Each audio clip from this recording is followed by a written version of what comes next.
Parliament ने भी इस देश के साथ धोखेबाजी की है। हमारे से ज्यादा मजबूत तो पाकिस्तान की सुप्रीम कोर्ट है, जो चीफ प्राइम मिनिस्टर को बुलाती है और जेल में ठोकती है गलत काम करने से। कि देश के लोगों की हकमारी कैसे जुडिशियल सिस्टम के द्वारा भी इस देश में होती रही है, कैसे कैसे जजों ने अपने हाथ में ही जज लगाने की पावर ले ली, जो दुनिया के किसी भी देश में नहीं है। और ये बेईमानी चलती रही, ये हकमारी है स्पष्ट। देश की जुडिशरी पे क्वेश्चन मार्क है कि इतने काले कानून जो right to life and liberty को भी जेलों की सलाखों के अंदर बंद करते हैं और लोगों को जमानत नहीं मिलती, इससे साबित होता है कि कैसे जुडिशरी भी पंगु बनी रही। मगर अब जो सरकार है 10 साल से, वो लगातार दो ही बातों पे इलेक्शन लड़ रहे हैं, जाति और धर्म पे। प्राइम मिनिस्टर को अपनी खुद की जाति को जुगाड़बाजी से ओबीसी में शामिल करवाया और ये देश के साथ धोखा है।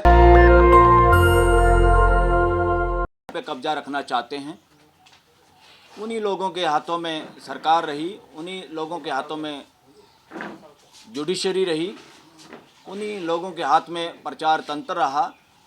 इन्होंने लोगों के दिमाग में डाल दिया ये रिजर्वेशन बहुत गलत चीज़ है और इसमें योग्य लोगों की बजाय बिना योग्यता के लोग आ जाते हैं और दूसरों का हक मारा जाता है। ये दुष्प्रचार करके इस देश के बहुजन समाज को भी गुमराह करने की कोशिश की लगातार होता रहा देश में। साथियों, ये रिजर्वेशन का असली मतलब है भागीदारी। सिस्टम में जहाँ जहाँ भागीदारी पूरे समाज की हुई है, बहुजन समाज की हुई है, वहाँ पे दिन रात का परिवर्तन हम देख सकते हैं। उस डिपार्टमेंट में, उन जगहों पे जहाँ सभी लोगों की भागीदारी हुई है, माहौल बदलता है। तो ये नौकरी का जुगाड़ नहीं है, ये भागीदारी को सुनिश्चित करने का जुगाड़ है, कार्यक्रम है। हम सब इसका समर्थन करते हैं। और अब ये जितने भी तौर तरीके हैं, बहुत सारे चोर दरवाजे अभी भी निकाले हुए हैं और उसमें कहीं ना कहीं देश की जुडिशरी भी शामिल रही है। अगर सुप्रीम कोर्ट के जजमेंट्स जितने भी रिजर्वेशन पे हैं, अगर उनका एम्पायरिकल स्टडी हो, शोध हो, उस शोध में सरेआम निकल के ये आता है कि कहीं ना कहीं किसी बायस्ड मानसिकता के साथ फैसले लिए गए, झुकाव हुआ। और उन फैसलों में जो बैठे हुए जज हैं, अगर उन किस सामाजिक ताने बाने से वो लोग आते हैं, किस वर्ग से आते हैं, देश के कौन से समाज के वो लोग हैं, तो और भी ज़्यादा मुखर हो जाती हैं बातें कि देश के लोगों की हकमारी कैसे जुडिशियल सिस्टम के द्वारा भी इस देश में होती रही है, जो कि अब हम पूरा रोकने का प्रयास करेंगे। साथियों, पार्लियामेंट में तो लोग पहुंच जाते हैं रिजर्वेशन की वजह से, जहां एससी एसटी के लिए रिजर्वेशन है, नुमाइंदे पहुंच जाते हैं। और ज़्यादातर नुमाइंदे इस तरह के होते हैं जो एक तरह से बिल्कुल नपुंसकता का काम करते हैं, अपने समाज की वो आवाज़ बुलंद नहीं कर सकते। और पार्टियों में डेमोक्रेसी नाम की चीज़ नहीं है, तो पार्टियों का वर्चस्व रहता है। जो लोग पार्टी के प्रोदा होते हैं, वो उन लोगों की आवाज़ भी पार्लियामेंट में आने नहीं देते और वो लोग नाकामयाब रहते हैं। ये एक बड़ा विडंबना है पार्लियामेंट के सिस्टम की विदेश में, जहां बहुजन समाज की हकमारी लगातार पार्लियामेंट में भी उनको बोलने का समय कितना दिया गया और किन सामाजिक मुद्दों पर वो बोले। अगर इस बात का भी शोध हो तो ये स्पष्ट होता है देश के सामने, पार्लियामेंट ने भी इस देश के साथ धोखेबाजी की है। देश की पूरी आवाज़ जो देश के सामने आनी चाहिए थी, वो देश की आवाज़ दबाने की कोशिश पार्लियामेंट में भी हुई है, एक डेमोक्रेटिक देश में। दूसरे नंबर पे आते हैं एग्जीक्यूटिव, जो परमानेंट एग्जीक्यूटिव होती है, जो परमानेंट सरकार होती है, सरकारी ऑफिसर जिसमें होते हैं, आईएएस आईपीएस और इस तरह के अधिकारी जो लोग होते हैं। बहुत बार वहाँ भी कभी रिजर्वेशन होगी नहीं होगी। इंदिरा साहनी का एक केस आया था 1992 में, सुप्रीम कोर्ट ने एक फैसला लिया था, उसमें भी अब देख सकते हैं वो जज लोग कौन लोग थे। और उन्होंने कहा 50% से ज़्यादा रिजर्वेशन नहीं हो सकती, जबकि कॉन्स्टिट्यूशन कोई परसेंटेज नहीं लगाता। कॉन्स्टिट्यूशन कहता है सामाजिक पिछड़ापन जहाँ भी है, उन लोगों को अपलिफ्ट करने के लिए, बराबर की भागीदारी देने के लिए कॉन्स्टिट्यूशन एम्पावर करता है, पार्लियामेंट को ताकत देता है कि उन लोगों का रिजर्वेशन किया जाए और उनको नौकरियां दी जाए। तो उस बात को ना ध्यान में रखते हुए भी 50% की कैप लगाने के पीछे भी वर्णवादी मानसिकता के लोगों का काम था। और अब हमें इस कहने में और चर्चा करने में कोई दोष नहीं कि उस वक़्त उस बेंच में भी जो लोग थे वो वर्णवादी मानसिकता से ग्रस्त लोग थे, जो जजों के रूप में बैठे थे, जो कि एक तरह से जुडिशियल धोखा दे रहे थे देश के साथ। धीरे धीरे माहौल बना, प्रेशर बना और रिजर्वेशन साउथ इंडिया में खासतौर पर तमिलनाडु ने जो 50% से भी आगे बढ़ाने का काम किया। बार बार अगर सुप्रीम कोर्ट के फैसलों को देखें और डिफरेंट हाई कोर्ट के फैसलों को देखें तो ज़्यादातर की कोशिश यही रही कैसे इन पार्लियामेंट हो चाहे विधानसभाएं हो, इनके बनाए हुए कानूनों को कैसे डाइल्यूट किया जाए, कमज़ोर किया जाए, नेस्तानबूद किया जाए। तो क्या करें भाई ऐसी जुडिशरी का? जुडिशरी का काम है कॉन्स्टिट्यूशन की रखवाली करना और कॉन्स्टिट्यूशन के आधार पर देश को दिशा देने वाले लोगों को दिशा दिखाना, चाहे वो पार्लियामेंट हो चाहे सरकारी ऑफिसर्स हो, कोई भी हो। मगर यहाँ पर जैसे बाढ़ खेत को खाती है, अगर इस देश की जुडिशरी भी इंडिपेंडेंट होती और जुडिशरी कॉन्स्टिट्यूशन के हिसाब से चलती, देश की ये दयनीय स्थिति नहीं होती जो आज के दिन है। और अभी भी जुडिशरी में भी क्या हुआ, जब लोग सरकार का उसमें हिस्सेदारी होती थी जज लगाने में, तो इन लोगों ने सोचा अब वहाँ कुछ कुछ बहुजन के समाज के लोगों की आवाज़ बुलंद होने लगी और वो लोग भी जुडिशरी में आ सकते हैं, तो इन्होंने लगा खतरा है। तो फिर एक केस डलता है, डलवाया जाता है और उस पर एक फैसला आता है और कैसे कैसे जजों ने अपने हाथ में ही जज लगाने की पावर ले ली जो दुनिया के किसी भी देश में नहीं है। उसके बावजूद भी देखा गया कि पूरे देश में चंद परिवारों के कुछ खास लोग हैं, पूरे गिनती के लोग हैं, जो बार बार जैसे पॉलिटिक्स में भी बाप के मरने के बाद या बेटे को अपनी हायरार्की में वहाँ से इलेक्शन लड़ाना, ये तो होता रहता है, वहाँ तो जनता की भागीदारी होती है, वो हरा भी देते हैं। मगर जुडिशरी में काफ़ी लोग वही बाप बेटे नाती पोते या जानकार लोग वही लोग आते रहे और ये बेईमानी चलती रही कि बहुजन समाज के वकील योग्य वकील नहीं मिल रहे। ये जानबूझ के किया हुआ एक ड्रामा है, क्योंकि ज़्यादातर जज देश में हाई कोर्ट और सुप्रीम कोर्ट में जो लगते हैं वो ज़्यादातर वकीलों में एक चर्चा है, हम भी कहते हैं कि वो सरकारी जज के रूप में काम करते। सरकारी जज का क्या मतलब, वो कहीं ना कहीं सरकारी सिस्टम में पैनल पे आके काम करते हैं और वहाँ पे उनको केस काफ़ी करने का मौका मिलता है और उन्हीं में से लोगों को जज बनाया जाता है। ये हकमारी है स्पष्ट। जज बनाने के लिए ईमानदारी कोई पैरामीटर नहीं है कि सबसे पहली अगर कोई जज बनाने के लिए योग्यता है वो सिर्फ और सिर्फ ईमानदारी होनी चाहिए।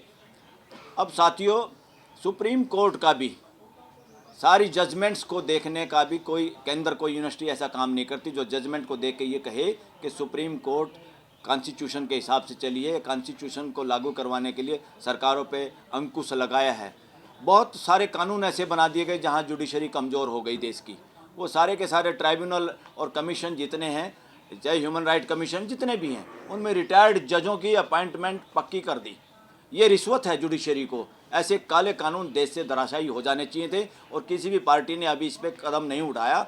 ये कम से कम पार्लियामेंट में चर्चा होती रही कि जजों के रिटायरमेंट से पहले के दिए हुए फैसले और रिटायरमेंट के बाद उनकी जॉब की सुनिश्चितता की गारंटी देते हैं और इस तरह से ऐसे फैसले देश में आते हैं। इससे देश कमज़ोर होता है और संविधान कमज़ोर होता है। साथियों, देश में दो कानून सबसे ज़्यादा खतरनाक आज के दिन हैं, यूएपीए और पीएमएलए। ऐसे कानून पार्लियामेंट में पहली बात तो बनने ही नहीं चाहिए थे। पार्लियामेंट के क्वेश्चन मार्क है कि वहाँ के हमारे जो पार्लियामेंटेरियन हैं वो लोगों के हकों के प्रति या संविधान के प्रति उनको ज्ञान है कि नहीं है। दूसरा, देश की जुडिशरी पे क्वेश्चन मार्क है कि इतने काले कानून जो right to life and liberty को भी जेलों की सलाखों के अंदर बंद करते हैं और लोगों को जमानत नहीं मिलती, इससे साबित होता है कि कैसे जुडिशरी भी पंगु बनी रही। अब जाके कुछ जजों ने बोलना शुरू किया और देश के चीफ जस्टिस ने भी कहा कि डिस्ट्रिक्ट जुडिशरी को भी कहा डरने की क्या जरूरत है, क्यों जमानत नहीं देते लोगों को। और कुछ सुप्रीम कोर्ट के जज मुखर होकर सामने आए हैं, जिनमें जस्टिस ओका, जस्टिस गवई और खुद अब चीफ जस्टिस चंद्रचूड़ ये सामने आए हैं लोगों के लाइफ एंड लिबर्टी के पैरोकार बन के। जस्टिस ओका ने तो कमाल कर दिया जो संविधान की मूल चाहना थी। उन्होंने एक कोर्ट में प्रेमाइस में देखा कि वहाँ कुछ पूजा पाठ हो रहा है किसी उद्घाटन पे, उन्होंने ओपनली कहा कि इस देश में प्रियम्बल की पूजा होनी चाहिए, प्रियम्बल को बोलना चाहिए उच्चारण के रूप में भी, और कॉन्स्टिट्यूशन की पूजा हो, न कि ये ढोंग और पाखंड हो किसी एक संप्रदाय का। ये धर्म नहीं, संप्रदाय, चाहे वो किसी भी रीति रिवाज का कोई काम हो। और इस देश में सरेआम जाति और धर्म पे कोई वोट नहीं मांग सकता, उसके आधार पे इस देश में वोटिंग भी नहीं हो सकती। कोई अपने भाषण में ये नहीं कह सकता मुझे फलानी जाति की वोट चाहिए या मुझे फलाने धर्म की ही वोट चाहिए। मगर इस देश में पिछले अभी जो सरकारें हैं, सरकारें सभी इस तरह की शामिल रही हैं, मगर अब जो सरकार है 10 साल से, वो लगातार दो ही बातों पे इलेक्शन लड़ रहे हैं, जाति और धर्म पे। जाति पे कैसे? क्योंकि एक प्राइम मिनिस्टर को अपनी खुद की जाति को जुगाड़बाजी से ओबीसी में शामिल करवाया, और ये देश के साथ धोखा है कि ताकि देश जाति के आधार पे उनके फेवर में वोट कर दे, और इसका इस्तेमाल भी किया, और इसके वजह से वोटें हुई भी इस देश में, इस धोखेबाजी से। दूसरा, हिंदुत्व हिंदुत्व हिंदुत्व लाएंगे, और नई पार्लियामेंट में संविधान भी वो रखा जो जिसमें पूरी बात नहीं थी, जिसमें वो क्या समाजवाद की बात नहीं थी, और इवन एक लठ रखा गया, लठ, यानी इस तरह से पुलिस स्टेट बनाया गया कि लठ से देश को चलाएंगे, और लठ रखा गया, और एक ही संप्रदाय के लोगों के साथ बुला के पूजा पाठ करवाया गया, जो कि असंवैधानिक था। वो सुप्रीम कोर्ट या किसी भी हाई कोर्ट में इसको इंटरफेयर करना ही चाहिए था, और हमेशा करना चाहिए। सुप्रीम कोर्ट, हाई कोर्ट के पास इतनी पावर है, वो कोई भी काम पे इमीडिएट, हमारे से ज़्यादा मजबूत तो पाकिस्तान की सुप्रीम कोर्ट है, जो चीफ प्राइम मिनिस्टर को बुलाती है और जेल में ठोकती है गलत काम करने से। लुटियन जोन, जिसको समाज के लोग, देश के लोग लूट जोन कहने लगे हैं, इतना नज़दीक उसके बीच में हाई कोर्ट है, सुप्रीम कोर्ट है, और वहाँ उनकी नाक के नीचे कोई गड़बड़ हो, अखबार में खबर आए और देश में जाति धर्म का जहर फैलाया जाए, कुछ लोगों के साथ न्याय नहीं किया जाए, कुछ लोगों के घर बिना कार्रवाई के बुलडोज किए जाएं, तो कहीं पे गरीब लोगों की बहन बेटियों को रेप हो जाए तो रात को बिना माँ बाप के जलाया जाए, इस तरह का जो कार्यक्रम देश में चल रहा है, ये असंवैधानिक है। और हाई कोर्ट और सुप्रीम कोर्ट का सुओ मोटो एक्शन नहीं लेना, इससे अपने आप पता चलता है कि बहुजन समाज के लोग हाई कोर्ट और सुप्रीम कोर्ट में नहीं है, इसीलिए ये स्थिति है। जितना हाई कोर्ट और सुप्रीम कोर्ट कमज़ोर होता है, देश में उतनी ही तानाशाही बढ़ती है, और उसका रिजल्ट हम सब के सामने है। इमरजेंसी में जो सारे जज एक आध को छोड़ के लंबे लेट गए थे, और आज भी स्थिति कुछ जजों की वजह से थोड़ी सुरक्षित है, वरना माहौल लगभग उसी तरह से है देश में। इसलिए देश के लोगों को इसमें जागने की जरूरत है। और रही एमएसपी पे भी, क्योंकि मैं किसान परिवार से आता हूँ, एक मिनट, एमएसपी का मतलब ये है सरकार से पैसे नहीं लेने, जो बिचौलिए व्यापारी सस्ता खरीद के और सरकार को कहते हैं हमने एमएसपी पे खरीदा, और फिर महंगा चावल सेलर वाले ये इसको बेचते हैं, तो वो जो ठग हैं बीच में, वो ठग वही हैं जो सरकार को रिश्वत देते हैं, या ठग वो वही हैं, उन्हीं के बहन भाई हैं जिनका मीडिया है। तो उनकी ठगी बचाने के लिए किसान सड़क पे हैं, और वो इधर उधर की बातें करके घुमा के देश का इतना नुकसान हो जाए। देश का नुकसान नहीं होगा, ठगों को जूते लगेंगे इसमें। जो ठग, चंद लोग ठगी देश के साथ मार रहे हैं, जिनके घर 50-50 मंजिल के हैं, उन ठगों का इलाज होना है एमएसपी देने से। एमएसपी एक तरह से किसानों की लागत और उनकी मजदूरी मिला के एमएसपी होती है, और इसलिए एमएसपी किसानों का मांग ही नहीं है, एमएसपी किसान और मजदूर की लाइफलाइन है। सबको मिलके इसमें आगे आना पड़ेगा साथियों। और किसानों का आंदोलन देश के अंदर राइट टू एक्सप्रेशन या बोलने की आज़ादी को बचाने का आंदोलन भी है। अगर ये आंदोलन भी डर गया, बैठ गया, तो दिल्ली में तो धारा 44 है ही, सबको पकड़ो गिरफ्तार करो, तो देश में भी लोग बोल नहीं पाएंगे। इसलिए किसानों के आंदोलन को गति देना, जिनके सामने बंदूक और कीलें गाड़ी गई हैं, वो अभी भी सीना तान के खड़े हैं। देश में अगर लोगों के फंडामेंटल राइट बचाने हैं तो किसानों का भरपूर सहयोग करिए और उनके आंदोलन में शामिल होइए। थैंक यू वेरी मच, धन्यवाद। नेशनल दस्तक की आपसे गुजारिश है कि अगर इसको बचाना चाहते हैं तो नेशनल दस्तक को सब्सक्राइब करने के लिए रेड कलर के सब्सक्राइब बटन को दबाएं, फिर बेल आइकन की घंटी दबाएं। नेशनल दस्तक को बचाने के लिए बहुत जरूरी है कि हर खबर को शेयर करें, लाइक करें, कमेंट जरूर करें।